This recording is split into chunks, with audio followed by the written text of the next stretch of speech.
आज एका क्लायंटला कन्सल्ट करत असताना त्यांनी मला एक प्रश्न विचारला की बेस्ट परफॉर्मिंग म्युच्युअल फंड कोणते. तर मी त्यांना एक पोर्टफोलिओ दाखवला जिथे 2 फंड एकदम कॉन्ट्रास्टिंग रिटर्न देत होते. व्हिडिओ एंडपर्यंत बघा, खूप काही शिकण्यात आपल्याला. तर ही एक एस-आय-पी चालू आहे, ती 2016 मध्ये चालू झाली होती. या फंडमध्ये ₹2000 ची एस-आय-पी आहे. आज बघायला गेलो तर इन्व्हेस्टेड अमाउंट जी आहे ती आहे 70,000 ऑलमोस्ट, आणि आज त्याचे झाले 80,000. आणि जर का आपण सी-ए-जी-आर कॅल्क्युलेट केला तर तो आहे 10.1. आणि एक दुसऱ्या फंडमध्ये एस-आय-पी चालू झाली आहे ती 2017 मध्ये चालू झाली आहे. ₹1000 ची एस-आय-पी आहे.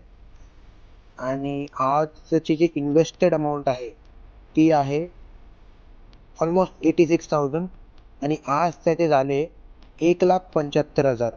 आणि सी-ए-जी-आर जर का काढला आपण तर तो येतो 19.26%. एक फंड 19% रिटर्न देतोय, म्हणून दुसरी फंडची अमाऊंट इथे स्विच करावी. दिस इज द रॉंग वे.